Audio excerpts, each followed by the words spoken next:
यदा यदा हि धर्मस्य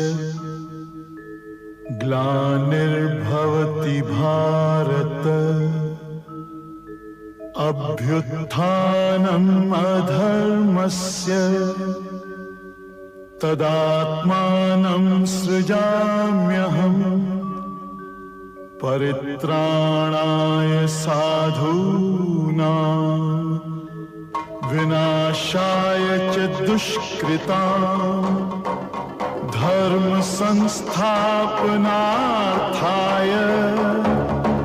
संभवामि युगे युगे। मैं अवतार लेता हूँ, मैं प्रकट होता हूँ।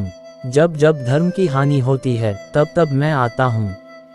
जब जब अधर्म बढ़ता है तब तब मैं साकार रूप से लोगों के सम्मुख प्रकट होता हूँ। सज्जन लोगों की रक्षा के लिए मैं आता हूँ, दुष्टों के विनाश करने के लिए मैं आता हूँ, धर्म की स्थापना के लिए मैं आता हूँ और युग युग में जन्म लेता हूँ। महाभारत के युद्ध के दरमियान भगवान श्री कृष्ण ने अर्जुन को गीता के उपदेश बताएं, जिसे सुनकर अर्जुन को ज्ञान की प्राप्ति हुई थी, जिसे हम गीता सार भी कहते हैं। गीता के उपदेश केवल अर्जुन के लिए नहीं बल्कि यह संपूर्ण मानव प्रजाति के लिए है। कई बार ऐसा भी होता है कि हमें अपनी समस्या का समाधान नहीं मिल पाता और हम विपत्ति के समय बहुत ही परेशान हो जाते हैं। कई लोग तो अपने गुस्से पर अपना आपा खो बैठते हैं या फिर अपनी समस्या के से विचलित होकर भाग पड़ते हैं। ऐसे में गीता में दी के उपदेश हमारे जीवन की सारी समस्याओं चुटकी में हल कर सकती है और हमें अपने जीवन जीने के लिए एक बेहतर कला सिखाती है, साथ ही अपने जीवन में सफल होने की प्रेरणा भी देती है। मनुष्य के जीवन में सफलता पाने के लिए भगवत गीता में दिए गए उपदेश एक मंत्र की तरह काम कर सकते हैं। आइए तो अब जानते हैं गीता सार के बारे में, जो इंसान के अंदर चल रही उठापटक को शांत करके उन्हें सफल जीवन जीने के लिए मदद करती है। श्री कृष्ण ने गीता में कहा है कि तुम व्यर्थ की चिंता क्यों करते हो और व्यर्थ में ही डरते हो। तुम्हें कौन मार सकता है? आत्मा ना पैदा होती है ना ही मरती है। जो हुआ वह अच्छा हुआ, जो हो रहा है वह भी अच्छा ही है, जो होगा वह भी अच्छा ही होगा। जो बीत गया उसका तुम पछतावा ना करो और भविष्य की चिंता भी ना करो, अभी तो वर्तमान चल रहा है। इस युद्ध में तुम्हारा क्या गया जो तुम रो रहे हो? तुम क्या लेकर आए थे जो खो दिया तुमने? क्या तुमने पैदा किया था जो खो दिया तुमने? तुम ना कुछ लेकर आए थे ना कुछ लेकर जाओगे। जो कुछ लिया था वह यहीं से लिया था, जो दिया यहीं पर दिया। जो कुछ भी तुम्हें मिला वह भगवान से मिला, जो तुमने दिया वह भी भगवान को ही दिया। तुम खाली हाथी यहाँ पर आए थे, खाली हाथी जाओगे। जो आज तुम्हारे पास है वह कल किसी और के पास होगा, परसों किसी और के पास ही होगा। तुम इसे सत्य समझकर खुश रहो, बस यही बात तुम्हें अंदर से खुश कर सकती है। परिवर्तन ही तो संसार का नियम है। जिसे तुम मृत्यु समझते हो वही तो एक नया जीवन है। इस संसार में तुम एक ही क्षण में करोड़ों के स्वामी बन जाते हो तो वही दूसरे सर दरिद्रे भी बन जाते हो। मेरा तेरा, छोटा बड़ा, अपना पराया, इन सब चीजों को अपने मन से निकाल दो तो फिर सब कुछ तुम्हारा है। तुम इन सब के हो। ये शरीर भी तुम्हारा नहीं है, नहीं तुम इस शरीर के हो। यह अग्नि, जल, वायु, पृथ्वी, आकाश, इन सब चीजों से मिलकर शरीर बना है। आखिरकार इन सब में ही मिल जाएगा, लेकिन यह आत्मा स्थिर है। और तुम क्या हो? तुम्हें अपने आप को भगवान के सहारे छोड़ देना चाहिए। तुम्हारे लिए यही सबसे उत्तम उपाय है। जो उनके सहारे को जाता है वह भय, चिंता, शोक से दूर और मुक्त हो जाता है। गीता के अनुसार शरीर अस्थायी और आत्मा स्थायी है। भगवत गीता के एक श्लोक में भगवान श्री कृष्ण ने मानव शरीर की तुलना एक कपड़े के टुकड़े से की है। मतलब मनुष्य शरीर एक ऐसा कपड़ा है जिसे आत्मा अपने हर जन्म में बदलती रहती है। इसका मतलब मनुष्य का शरीर आत्मा के लिए एक अस्थायी वस्त्र की तरह है जिसे उसे अपने हर जन्म में बदलना पड़ता है। गीता का यह उपदेश हमें ये सिखाता है कि हमें मनुष्य के आत्मा से प्यार करना चाहिए।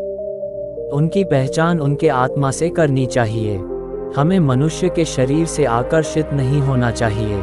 मनुष्य के भीतरी मन को समझना ही उचित होता है। जो लोग मनुष्य के शरीर से ही केवल प्यार करते हैं, ऐसे लोगों के लिए गीता का उपदेश बहुत कुछ सिखाने वाला साबित हो सकता है। गीता के अनुसार जीवन का एकमात्र सत्य है वो है मृत्यु। गीता के इस उपदेश में भगवान श्री कृष्ण ने ये बताया है कि इंसान को जन्म मरण के चक्र के बारे में जान लेना चाहिए, क्योंकि मनुष्य के जीवन का एकमात्र सच जो है वह मृत्यु है। क्योंकि जिस भी इंसान ने इस दुनिया में जन्म लिया है उसे एक न एक दिन इस संसार को छोड़कर जाना ही पड़ता है, और यही इस दुनिया का अटल सत्य है। लेकिन इस बात से भी नकारा नहीं जा सकता कि हर इंसान अपनी मौत से भयभीत रहता है। इसलिए मनुष्य को जीवन की अटल सच्चाई को जान लेना चाहिए और अपनी वर्तमान की खुशियां को भी खराब नहीं करना चाहिए। गीता के अनुसार गुस्से पर काबू करना चाहिए, क्योंकि क्रोध से व्यक्ति का नाश हो जाता है। भगवान श्री कृष्ण ने इस उपदेश में ये बताया है कि क्रोध से मनुष्य को भ्रम पैदा होता है और भ्रम में वह अपनी बुद्धि का विनाश कर बैठता है। क्रोध में जब मनुष्य की बुद्धि काम नहीं करती है तब मनुष्य का तर्क वितर्क करने की क्षमता नष्ट हो जाती है और व्यक्ति का वही नाश हो जाता है। इसी तरह हर एक व्यक्ति को अपने गुस्से पर काबू करना सीखना चाहिए। मनुष्य गुस्से में कई बार ऐसा काम कर देता है जिससे उसको बाद में जाकर हानि का सामना करना पड़ता है।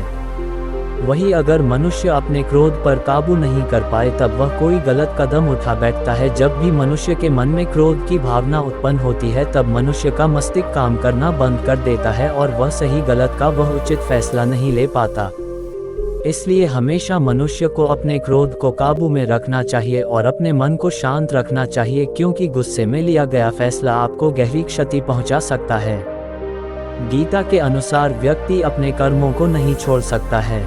भगवान श्री कृष्ण ने गीता के सार में ये बताया है कि कोई भी व्यक्ति अपने कर्मों को नहीं छोड़ सकता, जिसका मतलब व्यक्ति साधारण समझ के साथ अपने कर्मों में लगे रहते हैं। उन्हें अपने कर्म से हटना या छोड़ना नहीं चाहिए, क्योंकि वह ज्ञानवादी नहीं बन सकते हैं। वही अगर मनुष्य अपने कर्मों से पीछा छुड़ा ले या अपने कर्म करना बंद कर दे तब वह अपने रास्ते से भटक जाता है। संसार का नियम है जिसके मुताबिक मनुष्य को अपने कर्मों को करते रहना होगा। जो व्यक्ति अपने कर्मों से बचना चाहता है या वह अपने कर्म को करना बंद कर देता है, ऐसी परिस्थिति में वह मनुष्य मन ही मन में डूबता जाता है। अर्थात जिस व्यक्ति का जो स्वभाव होता है वह उसी के मुताबिक अपने कर्मों को करता है। गीता के सार में मनुष्य के देखने के नजरिए के बारे में भी कुछ बातें बताई गई है। इसमें लिखा गया है, जो व्यक्ति ज्ञान को और कर्मों को एक रूप से देखता है उस व्यक्ति का नजरिया सही है। अज्ञानी पुरुष के पास ज्ञान नहीं होता, इसी वजह से वह हर किसी भी चीज को गलत नजर से ही देखते हैं। गीता के अनुसार इंसान को अपने मन को काबू में रखना चाहिए। गीता के सार में ऐसे मनुष्य के बारे में भी बताया गया है जो मनुष्य अपने को मन को काबू में नहीं रख पाते। ऐसे लोग का मन इधर से उधर भटकता रहता है। ऐसे मनुष्य का मन उनके लिए शत्रु के समान काम करता है, क्योंकि मन व्यक्ति के मस्तिष्क पर बहुत गहरा प्रभाव डालता है। जब मनुष्य का मन स्थिर रहता है तो वह व्यक्ति भी सही तरीके से अपना काम करता है। गीता के सार में ये भी बताया गया है कि मनुष्य को सबसे पहले अपनी खुद का आंकलन मतलब खुद के बारे में जान लेना चाहिए। खुद की काबिलियत और क्षमता को जानना ही मनुष्य को आत्मज्ञान की प्राप्ति करा सकता है। जब तक मनुष्य खुद के बारे में जान नहीं लेगा तब तक उस मनुष्य का उद्धार नहीं हो सकता। गीता के सार में ये भी बताया गया है, मनुष्य को खुद पर विश्वास करना चाहिए। श्री भगवत गीता में श्री कृष्ण ने ये भी बताया है कि हर एक मनुष्य को अपने आप पर पूरा भरोसा करना चाहिए, क्योंकि जो लोग खुद पर विश्वास करते हैं वह अवश्य ही सफलता प्राप्त करते हैं। ऐसा भी बताया जाता है कि जो व्यक्ति जैसा विश्वास करता है आखिरकार वैसा ही बन जाता है। गीता के अनुसार अच्छे कर्म करें और फल की इच्छा ना करें। जो मनुष्य अपना कर्म नहीं करते हैं और पहले से ही अपने कर्म का परिणाम के बारे में सोचने लगते हैं, ऐसे लोगों के लिए गीता का ये सार बड़ी सीख देने वाला साबित हो सकता है। भगवान श्री कृष्ण ने इस उपदेश में ये बताया है कि मनुष्य को कर्मों को करते रहना चाहिए और यह नहीं सोचना चाहिए कि इस कर्म का क्या परिणाम उनको प्राप्त होगा, क्योंकि कर्म का फल तो हर एक इंसान को मिलता ही है। इसलिए मनुष्य को चिंता ना करके अपने कर्मों पर ध्यान देना चाहिए। ऐसा करने पर वह अपने किसी भी काम को सच्चे मन से करते हुए नजर आएंगे। गीता के अनुसार मनुष्य की इंद्रियों का संयम ही कर्म और ज्ञान का निचोड़ है। मनुष्य के जीवन में सुख दुख दोनों ही स्थिति का अनुभव होता रहता है। सुख की स्थिति में मनुष्य ज्यादा ही प्रसन्न हो जाता है तो वही दुख की स्थिति में मनुष्य निराशा महसूस करता है। इसलिए सुख और दुख दोनों ही स्थिति में मनुष्य को अपने मन पर काबू रखकर उसे स्थिर रखना ही योग कहलाता है। जब कोई भी मनुष्य सांसारिक इच्छाओं को त्याग करके फल की चिंता ना करें अपने कर्मों को करता है तो उसी स्थिति को मनुष्य योग में स्थित कहलाता है। जो मनुष्य अपने मन को काबू में कर लेता है वह मनुष्य का मन ही उसका सच्चा मित्र बन जाता है। लेकिन जो मनुष्य अपने मन को काबू में नहीं कर पाता उसके लिए उसका मन ही उसका सबसे बड़ा दुश्मन साबित होता है। वही जो मनुष्य अपने मन पर विजय प्राप्त कर ले तो उसको परमात्मा की प्राप्ति हो जाती है। इसका मतलब जिस भी मनुष्य को ज्ञान की प्राप्ति हो जाती है उसके लिए सुख दुख, सर्दी गर्मी और मान अपमान सब एक समान हो जाता है। गीता के अनुसार खुद पर पूरा भरोसा रखें और अपने लक्ष्य को पाने के लिए लगातार प्रयास करें। गीता में बताए गए इस उपदेश को अगर कोई भी व्यक्ति सच्चे मन से जीवन में पालन करे तो अवश्य ही वह व्यक्ति एक सफल इंसान बन सकता है। जो लोग पूरे विश्वास के साथ अपने लक्ष्य को पाने के लिए कोशिश करते रहते हैं वह निश्चित अपने लक्ष्य को पा ही लेते हैं। इसके लिए किसी भी मनुष्य को अपने लक्ष्य को पाने के लिए लगातार निरंतर कोशिश करते रहना चाहिए। गीता के सार में तनाव से दूर रहने का संदेश दिया गया है। इस उपदेश में भगवान श्री कृष्ण ने ये समझाया है कि किसी भी व्यक्ति को तनाव और चिंता से दूरी बनाकर रखनी चाहिए, तभी जाकर वह एक सफल इंसान बन सकते हैं, क्योंकि मनुष्य को सफल होने में तनाव एक बाधा की तरह बीच में आता है। गीता के अनुसार अपना काम को प्राथमिकता दें और इसे पहले करें। श्री भगवद गीता में भगवान श्री कृष्ण ने अपने इस उपदेश में ऐसा बताया है कि मनुष्य को अपने कामों को प्रथम प्राथमिकता देनी चाहिए। सबसे पहले अपने जरूरी काम को पूरा करें, उसके बाद ही किसी और का काम को करें, अन्यथा दूसरों का काम पूरा करने के चक्कर में वह मनुष्य अवश्य ही अपना काम पूरा नहीं कर पाता है। गीता के अनुसार लोक में जितने देवता हैं सब एक ही भगवान की विभूतियां हैं।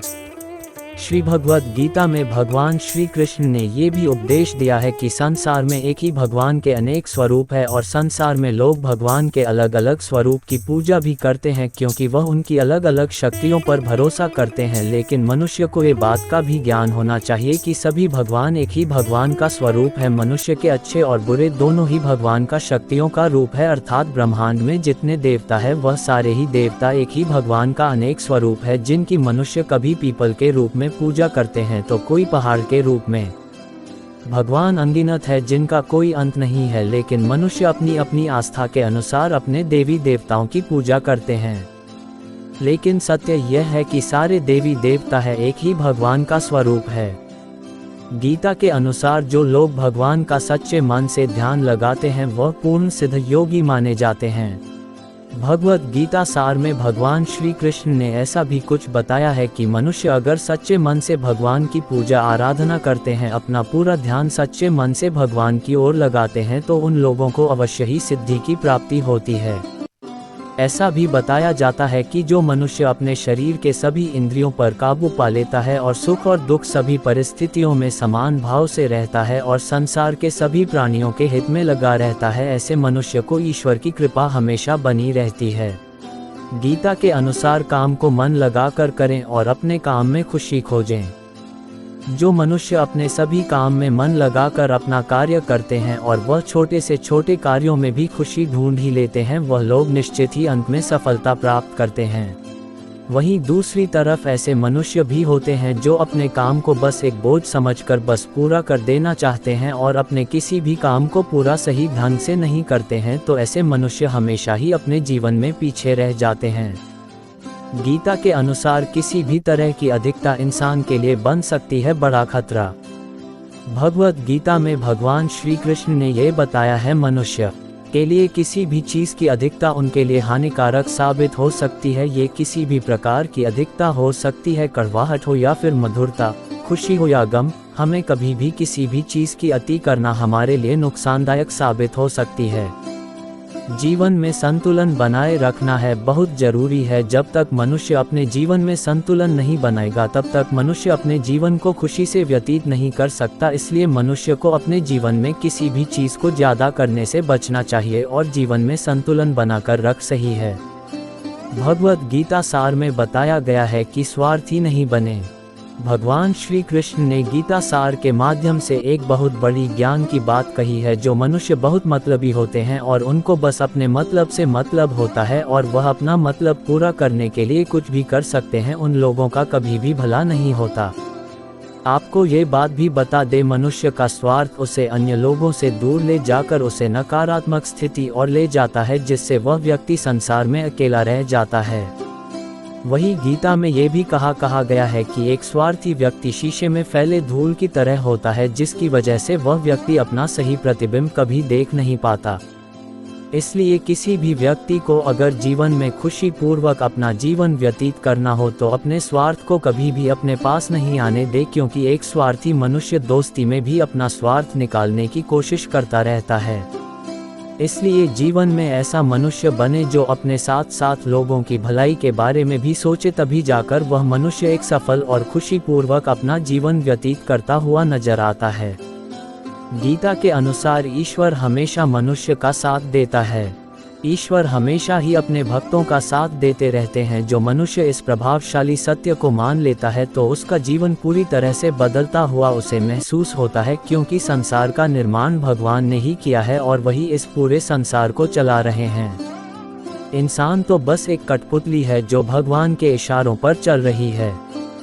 इसलिए मनुष्य को कभी भी अपने भविष्य और वर्तमान की चिंता नहीं करनी चाहिए, क्योंकि भगवान उनकी हर एक विकट परिस्थिति में उनका साथ देते हैं और हमें मुश्किल से बाहर निकालते ही है। इसलिए हम सबको ईश्वर पर सदैव भरोसा रखना चाहिए। गीता के अनुसार संदेह की आदत इंसान के दुख का कारण बनती है। भगवद गीता के इस सार में ऐसे मनुष्य के बारे में बताया गया है जो लोग सदैव ही हर एक परिस्थिति में सत्य पर संदेश की आदत रखते हैं और ज़रूरत से ज़्यादा शक करते हैं। ऐसे लोगों के बारे में भगवान श्री कृष्ण ने ऐसा कहा है कि पूर्ण सत्य की खोज ये हमेशा संदेह करना मनुष्य को दुख का कारण बनती है। शक करना एक ऐसी आदत है जो मजबूत से मजबूत रिश्ते को भी खतरे में डाल देती है। वही जिज्ञासा होना एक अलग बात है, लेकिन पूरी तरह से सत्य की खोज या फिर संदेह करना उसको दुख प्रदान करती है और शक करने वाला इंसान कई पास अंत में पछतावा के अलावा कुछ भी नहीं रहता। महाभारत के युद्ध के दरमियान भगवान श्री कृष्ण द्वारा दिए गए गीता उपदेश को लोग अगर अपने जीवन में उतारें तो आप निश्चित ही जीवन में सफल हो सकते हैं। गीता सार के यह उपदेश एक सफल जीवन के निर्माण के लिए बेहद महत्वपूर्ण भूमिका निभाते हैं। प्यारे दर्शकों, इस वीडियो के अंत तक बने रहने के लिए आपका बहुत बहुत धन्यवाद। अगर आपको यह वीडियो पसंद आई है तो कृपया हमारे चैनल को लाइक करिए और सब्सक्राइब करिए और कमेंट बॉक्स में राधे राधे लिखना ना भूलें। धन्यवाद।